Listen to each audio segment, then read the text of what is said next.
के बाद ईरान ने जो हमला किया, दुनिया ने देखा कि इज़राइल का जो डिफेंस सिस्टम जिसकी बात वो बार-बार करता है, वो एक बार फिर लाचार हो गया, फिर वो तबाह हो गया। क्या कुछ हालात थे? कैसा हमला था? कितना खौफनाक हमला था? क्या कुछ इस्तेमाल हुआ और इज़राइल पर इसका क्या असर है? सबसे पहले शाकिर साहब आपको मैं संदर्भ समझा दूं। देखिए 13 तारीख को 13 जून 2025 को इसराइल ने एक तरफा हमला ईरान पे किया, जबकि ईरान और अमेरिका की टॉक्स चल रही थी, न्यूक्लियर डील चल रही थी और ये था कि ये जो बातचीत है जब तक खत्म नहीं होगी इसराइल हमला नहीं करेगा या अमेरिका हमला नहीं करेगा। ट्रंप ने इस तरह की कई बातें कही, लेकिन बाद में पता चला कि ये सब धोखा था। ट्रंप एक तरफ ईरान को अपने ट्रैप में ले रहा था, उनको ये कह रहा था हाँ बातचीत करो, हम नहीं चाहते इसराइल स्ट्राइक करे, लेकिन वहीं दूसरी तरफ इसराइल पूरी तरह से तैयार था और उसने जो स्ट्राइक किया है, आप शाकिर साहब बिलीव नहीं, मतलब आप सोचिए जो सैयद हसन नसरुल्लाह को जो सितंबर 2024 में पूरी की पूरी हिजबुल्लाह की लीडरशिप साफ कर दी थी, उस तरह का स्ट्राइक था। ईरान एक देश है, जब इसराइल ने हिजबुल्लाह पे हमला किया था, हिजबुल्लाह एक ऐसी पार्टी है जिसका सरकार में उनका, लेकिन वो एक देश की सरकार नहीं है या एक देश नहीं। उसी तरीके से सीरिया पे जो हमला हुआ था, सीरिया पे भी देखिए बहुत सारे कॉन्फ्लिक्ट्स थे, सीरिया भी उस तरह से स्टेबल देश नहीं था ईरान की तरह। ईरान 1979 में क्रांति के बाद से लगातार एक स्टेबल देश बना हुआ है, दुनिया में अपनी भूमिका अदा कर रहा है। उसके ऊपर इतना बड़ा हमला आधुनिक इतिहास में नहीं हुआ है कि एक दूसरा देश किसी दूसरे देश पे हजारों किलोमीटर दूर इस तरह से हमला करे। और सबसे जो बड़ी बात है कि वो हमला कैसे हुआ, सबसे पहले जो मोसाद की फोर्सेज हैं वो पहले से इन्फिल्ट्रेटेड थी, वो पहले से ईरान के अंदर मौजूद थी। उन्होंने ट्रक्स के माध्यम से पूरी उसकी पिक्चर्स आई हैं, ट्रक्स के माध्यम से उन्होंने सबसे पहले छोटे छोटे ड्रोन छोड़े, जिन्होंने इजराइल की जो ईरान का जो डिफेंस सिस्टम है उनको डिसेबल कर दिया। उसके बाद इजराइल से मिसाइल छोड़ी, तो पहले ड्रोन से डिफेंस सिस्टम डिसेबल हुआ, फिर इजराइल से मिसाइल छोड़ी गई प्रिसाइज, जहां पर उनके चीफ ऑफ आर्मी के चीफ रहते हैं, जहां पर ईरान रेवोल्यूशनरी गार्ड कमांड के चीफ रहते हैं, वहां पर चुन चुन के मारा गया और इस तरह से 28 ईरान के जो टॉप कमांडर्स है वो मार दिए गए। और इस पूरी स्थिति में 13 तारीख को ट्रंप सामने आए। ट्रंप ने कहा कि हम 60 दिन हमने ईरान को दिए थे, आज 61वां दिन है और अब एक और चांस ईरान को हम दे रहे हैं। और नेतन्याहू ने तो इतना कह दिया कि अब ईरान के जो एयर स्पेस है वो हम कंट्रोल करते हैं, अब बताओ कहां मारना है, हम जहां चाहे मारेंगे, ईरान के पास सरेंडर के अलावा कोई चारा नहीं। और रात होते होते तक तस्वीर बदल गई थी। ईरान में नए चीफ ऑफ स्टाफ तुरंत खमेनी साहब ने डिप्लॉय किए, तुरंत के तुरंत, और उसके बाद आर्मी के भी नए चीफ उन्होंने डिप्लॉय किए, जितने जो कमांडर्स मारे थे रिप्लेस हुए। एंड विद इन 3 to 4 जिस तरह की रिकवरी भी दुनिया ने कहीं नहीं देखी, जो रिकवरी हुई है, और उसमें जो वापस ईरान ने जो बैलिस्टिक मिसाइल्स मारे हैं और फिर ईरान के एयर डिफेंसेस भी काम करने लगे। अभी तक देखिए इजराइल का हमला जारी है, लेकिन ईरान की वो कुछ भी एक जरा सी भी कोई पाल भी वाका नहीं कर पाया है। कितने शहरों पे, तबरीज से लेके करमन शहर, कई जगह तेहरान पे भी अटैक हुए हैं, लेकिन अब एयर डिफेंस काउंटर कर रहा है, क्योंकि पहले एयर डिफेंस डिसेबल थे। जो ईरान ने कल रात को किया, करीब देखिए 150 से ऊपर करीब 200 बैलिस्टिक मिसाइल्स 3 वेव में मारी।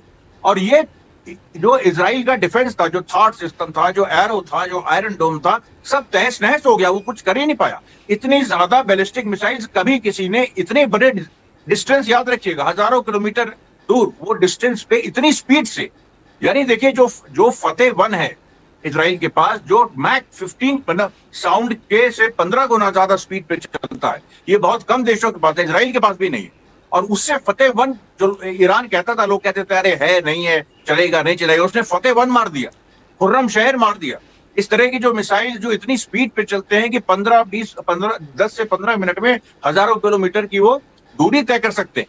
और यही हुआ है, इसीलिए इजराइल छिन्न भिन्न हो गया, घुटनों पे आ गया। आज रो रहे हैं लोग। आज देखिए अभी जो पूरी खबर है, 4 इजरायली सेटलर्स मारे गए हैं, 78 करीब घायल हैं। और जो सबसे बड़ी बात है, जो इजरायली मीडिया छुपा रहा है, 82 मलबे के नीचे दबे हैं।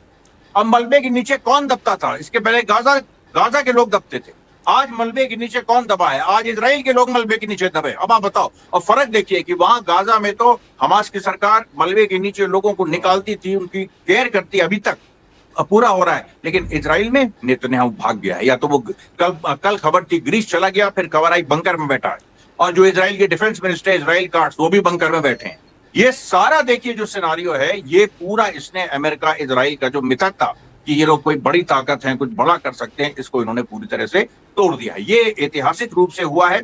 और इसमें एक चीज और अरब देश जो थे उन्होंने जब इजराइल ने ईरान पे अटैक किया तो कंडेम किया, लेकिन जब ईरान ने जवाब दिया, पहला जवाब, अच्छा इसमें भी देखिए, तो ईरान ने जो कल रात को सफल जवाब दिया, उसके पहले डाइवर्ट करने के लिए ईरान ने अपने हल्के ड्रोन छोड़े, जो शाहिद 100 या शाहिद 139 जो उसमें आते हैं सीक्वेंस में, तो वो पहले छोड़े। तो उनको इंटरसेप्ट करने में जॉर्डन लग गया, कतार लग गया, सऊदी अरेबिया लग गया, सब उनको अब वो तो इंटरसेप्ट हो गया, लेकिन वो तो डाइवर्जन था। उसके बाद जो ईरान ने मारा है उसको कोई इंटरसेप्ट नहीं कर पाया, बल्कि ईरान ने अब ये कह दिया है कि अगर कोई भी अरब मुल्क बीच में आया तो वो भी तबाह होगा, वो भी ध्वस्त होगा। बिल्कुल क्लियर कह दिया कि वो भी तबाह होगा, वो भी ध्वस्त होगा। और अभी जो पूरी जियोपॉलिटिकल सिचुएशन है उसमें नेतन्याहू का फोन पुतिन ने नहीं उठाया, उसमें चाइना पूरा एग्रेशन में आ गया है, चाइना एग्रेसिवली ईरान के पक्ष में बयान दे रहा है, ट्रंप चुप है।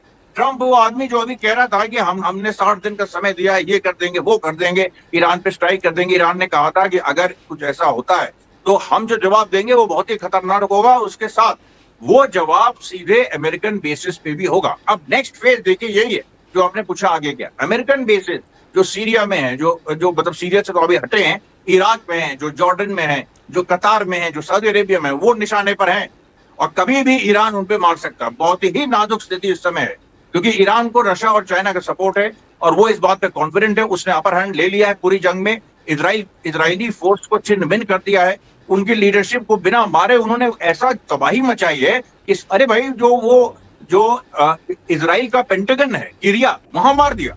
और 20th सेंचुरी फॉक्स, ये जो फॉक्स टेलीविजन का जो वो है एंकर है, वो वहां पर बोल ही नहीं पाया, क्योंकि वो वहां भेजा गया था ट्रंप के फेवर वाली है ये फॉक्स टीवी, वो वहां भेजा गया था इजराइल की अच्छी अच्छी बातें करने के लिए। उसने देखा कि पेंटागन है, तो उसने वो भागने लगा, उसने कहा ये क्या हो गया, ये तो पेंटागन पे मार दिया।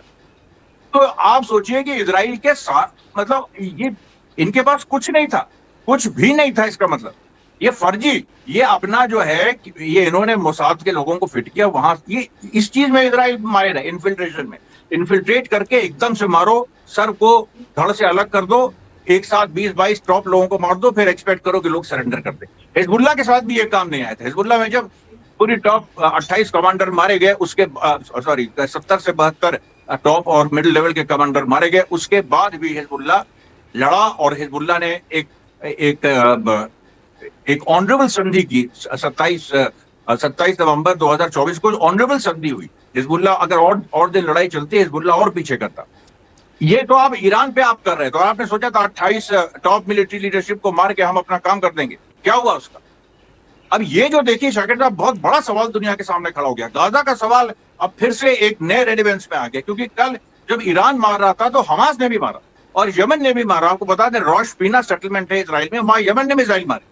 तो 3 तरफा ये अटैक, और यही आने वाले दिनों में होने वाला है कि ये जो घेर के इसराइल को मार रहे हैं, ये लोग मारेंगे, अमेरिका कुछ कर नहीं पाएगा। अमेरिका की गीदड़ भभकी सामने आ गई है, ट्रंप की हिम्मत नहीं है इस समय, जो यमन के सामने घुटने टेक दिए ट्रंप ने, वो ईरान से क्या लड़ेगा। और वो केवल एक उस पे जो ईरान खुद एक अपनी नर्म इमेज दे रहा था जानबूझ के कि हम लोग देखिए बातचीत ये वो, तो जानबूझ के। और उधर ट्रंप खेल रहा था साइकोलॉजिकली, ट्रंप इस रूप में खेल रहा था, वो कह रहा था हाँ बातचीत, तो वो सोच रहा था ईरान को गफलत में रख रहे हैं, लेकिन असल में ईरान उसको गफलत में रखे हुए था। ये भी साबित हुआ और ईरान ने एक बड़ी प्राइस दी, और उस प्राइस को वो देखिए झटके ऐसे लगते हैं, लेकिन वो बड़ी प्राइस देने के बाद जो ईरान ने किया वो दुनिया में कभी नहीं हुआ है। इस तरीके की स्ट्राइक इतनी दूर, हजारों किलोमीटर दूर कभी नहीं हुई है। इससे न केवल इजराइल बल्कि पूरी दुनिया इस समय हिली हुई है। अभी तक समझ में नहीं आ रहा लोगों को कैसे इसको डिफाइन करें मिलिट्री टर्म्स में। एक भारत पाकिस्तान की वो थी, उसमें फिर भी 150-300 किलोमीटर की दूरी थी, उसमें 1000 किलोमीटर थोड़ा था, और उसमें आपके बॉर्डर टच करते हैं, कहाँ ईरान कहाँ इजराइल। और आप देखिए उसमें, तो इसलिए ये यूनिक चीज है। ये इसने जो भारत पाकिस्तान युद्ध हुआ था, और इसको एक नया तरह का युद्ध माना जा रहा था, और था भी, क्योंकि ड्रोन से हुआ था और इससे हुआ था, मिसाइल से हुआ था। लेकिन ये क्या है, ये तो बिल्कुल जैसे अंतरिक्ष तक में घुस के इजराइल ने रोकने की कोशिश की, जिसको उसका टर्म है, उसका मैं टर्म भूल रहा हूँ, एक्सो एटॉमिक, या मतलब जो एक्सो एटमॉस्फेयर से ऊपर जाके भी रोकने की कोशिश की इजराइल ने, नहीं रुके। अब आप बताइए इसको क्या कहिए।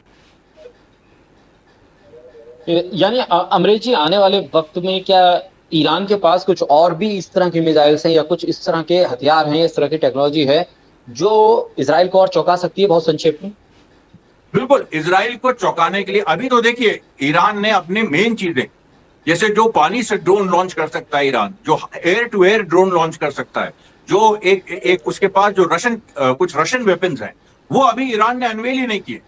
और देखिए ये इसमें डिस्टेंस कितना दूर है, इजराइल कुछ कर नहीं सकता, फौज वहां भेज नहीं सकता। अच्छा, एक बात इजराइल ने की थी कि हम कमांडो यूनिट भेजेंगे, कमांडो यूनिट खमैनी को पकड़ लेगी। ये एक्चुअली इनकी प्लानिंग थी, एक कमांडो यूनिट वहां भी थी और ये बात हो रही थी कि खमैनी क्यों नहीं मारे गए, ये अमेरिका में बात हो रही थी।